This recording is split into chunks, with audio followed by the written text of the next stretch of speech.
Week 4 of The Bachelor is gone, and everything in Bachelor Nation is sitting on unrest, as Peter tries to navigate through this season like it's a dream from inception. Because what is happening this season? But one thing we can always be sure of is that at the end of the episode, there will be a preview, even if there's not a rose ceremony with it. And that means there will always be a preview breakdown. Now, a couple of things to say before we get into the preview. One, next week there will be two episodes of The Bachelor. Our regularly scheduled programming on Monday, and then another episode on Wednesday. Why? At the point I am recording this, I have no clue. Trying to figure out why the people at The Bachelor do what they do is like trying to navigate a dream from inception. On top of that, Monday's episode is going to be not 2 hours long, but 3 hours long. That means we have 5 hours of Bachelor next week. 5 hours of... Victoria, my truth is the truth. Literally, my ankle is still sore. No, you don't trust me. Oh no, what have we done? How it's going to feel after the 5th hour of Bachelor next week versus when our friend wakes us up from our wine and drama-induced coma on Wednesday. Okay, I may have watched Inception last night. Sue me. Lastly, please refrain from posting outright spoilers in the comments section below. Sleuthing, opinions, detective work, theories, and conspiracies, those are always welcome. And if you want to follow along with me or watch the preview beforehand, I'll post a link to that in the description below. There is drama. Well, it looks like the women are getting over their anger at Peter. We can safely say that this background here is from Costa Rica. If you've followed along with all the preview breakdowns, you'll know we've sleuthed it out from the fact that they all screamed Costa Rica in a previous preview. I know, that's some next level sleuthing. But we were also able to piece together a timeline for the following weeks, which helps us place which ladies will make it a certain distance in the show. And so next week, we'll be in Costa Rica at last. This also appears to be Lexi consoling Natasha. Why is this important in any way? Well, I don't have Lexi terribly high on my list of women making it far. We know that she has some sort of special alone time with Peter based off of this shot from a previous preview. When we originally saw this, we thought this might have been a one-on-one, but now we can see that it's just some sort of alone time at the rose ceremony that is going to continue next week. We can see Peter entering the rose ceremony in the exact same car. But other than that, nothing. And at this point, it's a numbers game. There are many other women who seem to fit into a top 6. So what this means is that whatever makes Natasha really upset here likely is going to happen sooner rather than being a fake out from later on in the season. Girls are like continuing to stir the pot. This is ridiculous. The women here staring down at this group date like it stole a loaf of bread. A seemingly unimportant shot, but take note of the women we see. As last episode, we didn't get a rose ceremony, and so any women seen here will be making it past the trial of Peter Weber and subsequent rose ceremony next episode. Like here in the corner, we can see Sheann. That is so frustrating. I'm tired of feeling like this. I'm literally getting slaughtered. Here we have Hannah Ann getting some smoochin' time with Peter.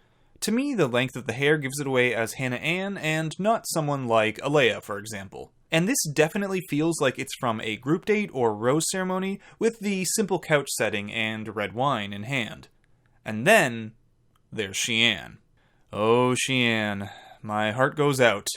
She is just not having fun. I think it's time to go home, Sheann. Be free. You're better than this place.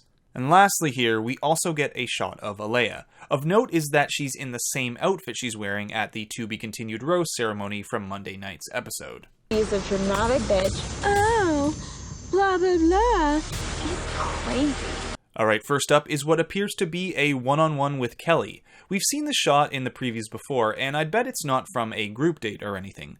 They usually don't get them to bust out the swimsuits and jump into a hot tub unless it's a one-on-one. And then we're back to more cattiness and rattiness, but what were you expecting? Something different next week? She's emotionally unstable. It's ridiculous. No, not Tammy. What has she done this season but try to help people and make funny faces all the time? What is wrong with the world? So we have Tammy upset about something and Kelsey saying she is emotionally unstable. Notice the inflection on it.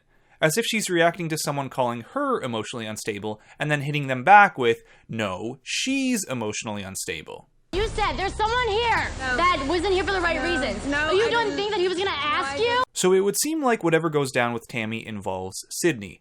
We have seen this argument in previews before, and they've woven in a lot of people with it. McKenna, for example, who was once edited into this, and now there's a possibility of Kelsey too. While I'm always weary of fake-outs, it definitely feels like Tammy and Sydney being at odds is the most likely outcome. I'd also like to mention two important things. One, don't forget from a past preview that Sydney was holding a rose during the shot. That, however, has been cut from this preview. We've also seen this shot of Peter and Sydney making out, and I'd wager that this all points to Sydney getting the other one-on-one, and then the rose during that date. Which would mean that this shot is probably from a rose ceremony. Perhaps Sydney told Peter that Tammy was someone who was not here for the right reasons, and that set her off. And we all know how Peter reacts when Sydney tattles on someone, so brace yourself. The second thing I want to point out is every woman's reaction in the background, especially McKenna.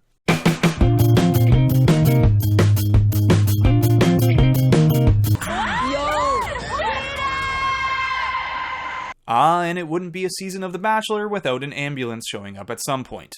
Also love the echoed callout for Peter there, as if Peter just shoved someone off a cliff. Long live the king. So this ambulance shot is almost certainly for Peter. It's been seen all over the previews, and even in this one, that Peter cuts his head at some point during the season. He's even talked about it a bunch in interviews before the season aired. So apparently, in between shooting dates around this time of the show, Peter daringly disarmed a masked thug trying to... Nah, just kidding, he hit his head on a golf cart. But the cut was pretty bad. I would bet that this ambulance is there for Peter, and that this shot of all the women shocked is from Chris Harrison telling them that Peter is in the hospital. I don't think there's much to talk about more than that. Due to it not happening on a shoot date, I don't believe any dates will be interrupted or cancelled. All that happens from here is that Peter's going to have a bandage on his head and then a scar. Alright, we're almost at the end of the preview, so I'll let McKenna get the last word in. I'm so tired. I'm so exhausted. So this is a shot of McKenna after watching 5 hours of The Bachelor next week. But really, this is a poignant ending to the preview, as it really reflects how drama-filled this season has been. And here, the preview ends. So let's talk next week. Who might be going home, how the 2 episodes might play out, and of course, are there any shifts in power when it comes to top 4 and top 6 rankings? If you're wondering who's going home at the next rose ceremony, my picks, well, haven't changed from the last preview breakdown as we didn't have a rose ceremony last week. So look for Kiara and Deandra to go. Add on to that they also haven't been seen in this preview too, so there you go. No screen time, no new shots of them, no rose. Then, after all the dust settles from last week's drama that will continue this Monday, the gangs all headed to Costa Rica, where it appears Kelly and Sydney get the one-on-ones. Hopefully, with a 3-hour episode, they can fit another rose ceremony in at the end, and we can get things back on track. Now, could they be adding in the extra Wednesday episode because something weird happens that continues to mess with the show's structure? Possibly.